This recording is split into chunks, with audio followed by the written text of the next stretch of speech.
Your Excellencies, distinguished guests, distinguished panelists, friends, ladies and gentlemen, good afternoon to all of you, and thank you for your presence. The Permanent Observer Mission of the Holy See is pleased to welcome you to this conference on nuclear weapons and the moral compass. Since the emergence of the nuclear age, the Holy See has not ceased to raise the moral argument against the possession and the use of nuclear weapons. Because of the incalculable and indiscriminate humanitarian consequences of such weapons, their use is clearly against international humanitarian law. Thus, the Holy See has worked and continues to work for a world without nuclear weapons. Pope John XXIII, in his 1963 encyclical Pacem in Terris, Peace on Earth, called for the abolition of nuclear weapons and for the establishment of an adequate disarmament program to achieve that end. Then Pope Paul VI's plea of jamais plus la guerre, of war never again, still reverberates in the General Assembly Hall. But his appeal to let weapons fall from our hands, especially the terrible weapons that modern science has given us, in clear reference to nuclear arms, has still gone unheeded.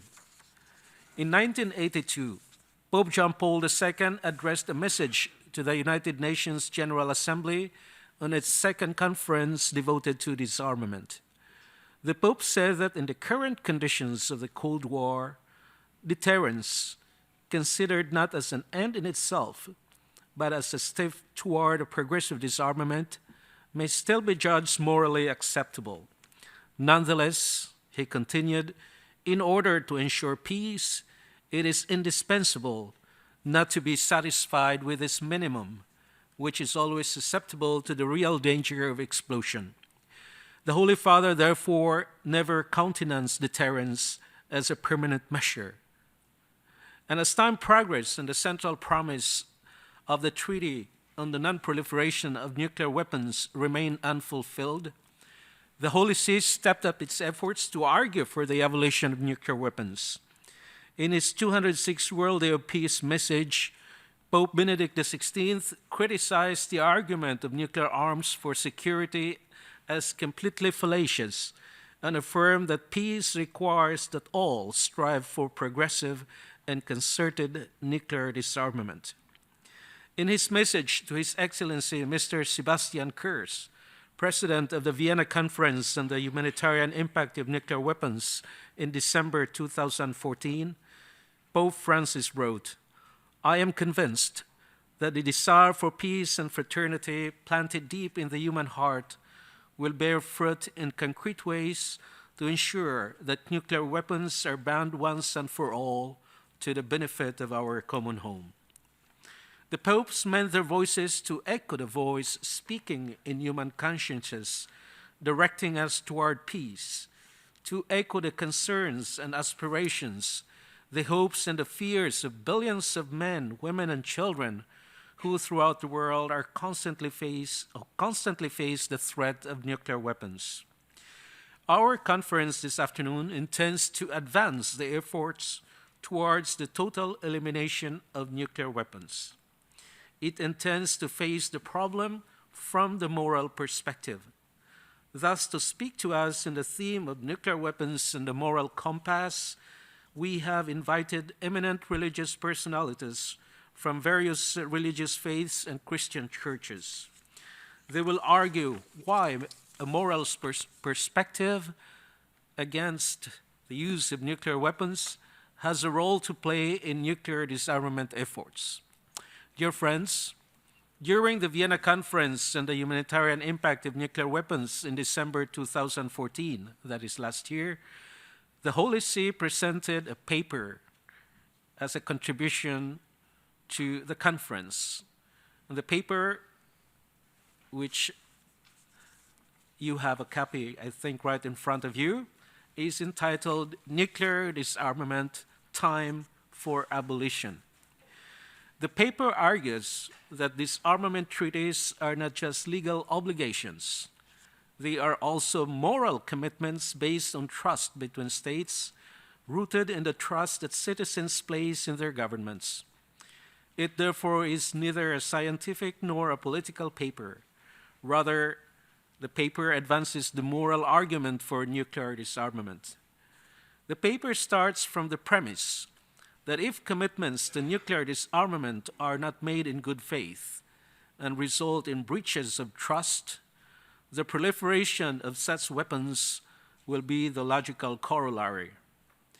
For our own good and that of future generations, we have no reasonable and moral option other than the abolition of nuclear weapons. Nuclear weapons are a global problem, and they impact on all countries and all peoples, including future generations. Moreover, the ever-growing interdependence and globalization demand that whatever response we may have against the threat of nuclear weapons can only be collective and based on reciprocal trust. Despite some progress, nuclear disarmament is currently in crisis.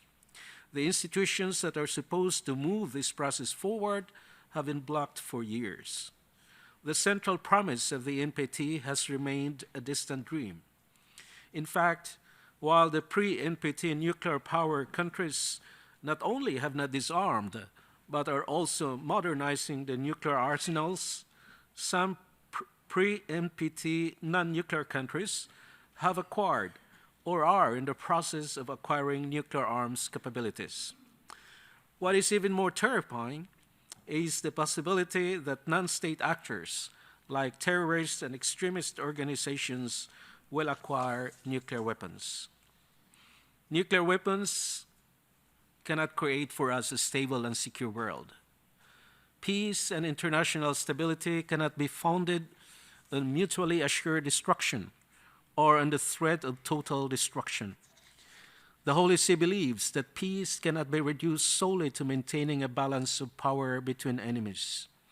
On the contrary, as Pope Francis affirms, peace must be built on justice, socio-economic development, freedom, respect for human rights, the participation of all in public affairs, and the building of trust between peoples.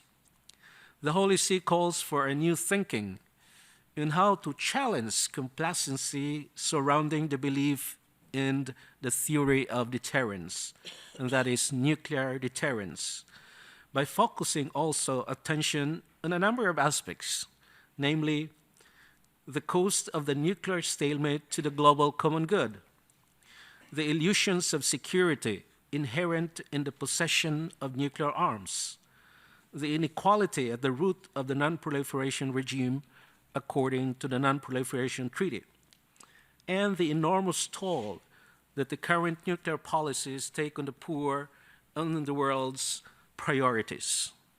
As we know, the United Nations will soon adopt the post-2015 development agenda. The Sustainable Development Goals contained therein are daunting and require enormous means of implementation. It would be naive and myopic, I believe, if we seek to assure world peace and security through nuclear weapons rather than through the eradication of poverty, making healthcare and education and other basic services accessible to all, and promoting peaceful institutions and societies through dialogue and solidarity. Would you not agree that the enormous resources allocated to the production, maintenance, security, and modernization of nuclear weapons could be better invested in the achievement of the Sustainable Development Goals, which could better guarantee peace and security for all? Arguing for nuclear abolition from the moral perspective for the Holy See necessarily mean, and primarily mean, to appeal to human consciences. As Paul VI affirmed here in 1965 in his address to the General Assembly, today as never before, in an era marked by such human progress, there is need for an appeal to the moral conscience of man. For the danger comes not from progress, nor from science. The real danger comes from man himself, who has at his disposal ever more powerful instruments, which can be used as well as for destruction as for the loftiest conquests. Indeed, in spite of the tremendous progress that humanity has achieved so far, the human person remains the master of our destiny and our future here on earth. And that is why we appeal to the conscience of everyone. We appeal to be conscious, to work for the ban of nuclear weapons. Excellencies, ladies and gentlemen, no one could ever say that a world without nuclear weapons is easily achievable. It is not. It is extremely arduous. It is even a utopia for some. But there is no alternative than to work towards its achievement. As President John F. Kennedy once said, the pursuit of peace is not as dramatic as the pursuit of war. And frequently the words of the pursuers fall on deaf ears. I hope not this afternoon. But we have no more urgent task. Dear friends, I thank you again for your presence and your participation in this debate. Good afternoon.